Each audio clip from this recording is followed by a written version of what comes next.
Assalamualaikum warahmatullahi wabarakatuh. Salam dan bahagia Bapak Ibu penggerak. Perkenalkan, nama saya Aisyah, calon guru penggerak angkatan 11.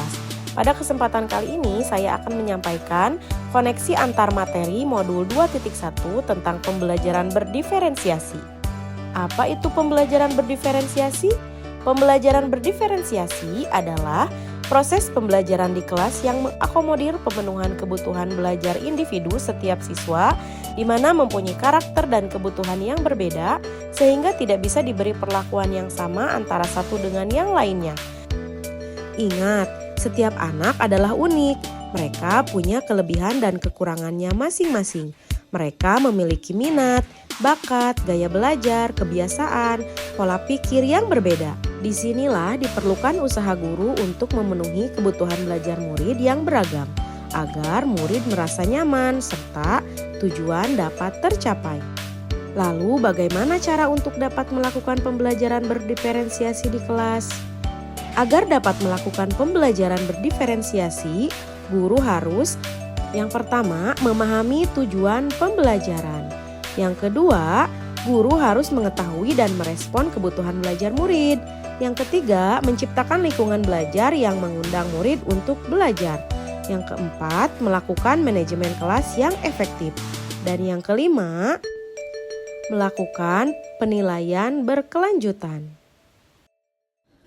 Berkaitan dengan kebutuhan belajar murid, guru harus memahami 3 aspek berikut. Yang pertama, kesiapan belajar murid atau readiness. Yang kedua, minat murid. Dan yang ketiga, profil belajar murid. Adapun kesiapan belajar murid atau readiness mengharuskan guru untuk menilai pengetahuan awal dan menentukan apa yang telah murid ketahui dan di mana murid berada. Yang kedua ada minat murid. Minat setiap anak pasti berbeda-beda. Minat adalah salah satu motivator penting bagi murid untuk terlibat aktif dalam proses pembelajaran. Dan yang ketiga adalah profil belajar murid. Profil belajar murid berkaitan dengan lingkungan, budaya, gaya belajar, dan kecerdasan majemuk yang dimiliki oleh murid. Kebutuhan belajar murid dapat diidentifikasi berdasarkan cara-cara berikut ini. Yang pertama, mengamati perilaku murid-murid. Yang kedua, mengidentifikasi pengetahuan awal. Yang ketiga, mereview dan melakukan refleksi terhadap praktik pengajaran. Yang keempat, berbicara dengan guru sebelumnya. Yang kelima, membaca rapor murid di kelas sebelumnya.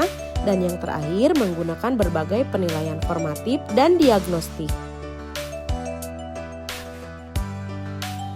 Adapun strategi pembelajaran berdiferensiasi yang bisa guru lakukan, yang pertama ada diferensiasi konten, yang kedua diferensiasi proses, yang ketiga ada diferensiasi produk.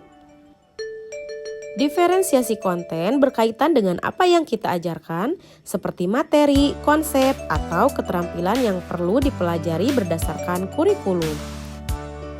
Diferensiasi konten juga bisa dilakukan dengan membedakan pengorganisasian atau format penyampaiannya, bukan mengubah atau menurunkan standar kurikulumnya. Selanjutnya adalah diferensiasi proses, berkaitan dengan kegiatan yang memungkinkan murid berlatih dan memahami atau memaknai konten, dengan cara membedakan proses yang harus dijalani oleh murid. Selanjutnya adalah diferensiasi produk, bukti yang menunjukkan apa yang murid telah pahami dengan cara membedakan atau memodifikasi produk sebagai hasil belajar murid, hasil latihan, penerapan, dan pengembangan apa yang telah dipelajari. Adakah keterkaitan antara modul pembelajaran berdiferensiasi dengan modul-modul yang lainnya? Mari kita lihat.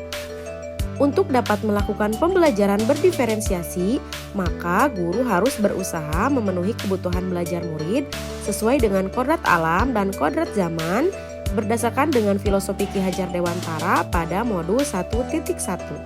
Selanjutnya, dalam melakukan pembelajaran berdiferensiasi, seorang guru penggerak harus berpihak pada murid, reflektif, mandiri, kolaboratif, dan inovatif untuk menciptakan pembelajaran berdiferensiasi agar dapat memenuhi kebutuhan murid.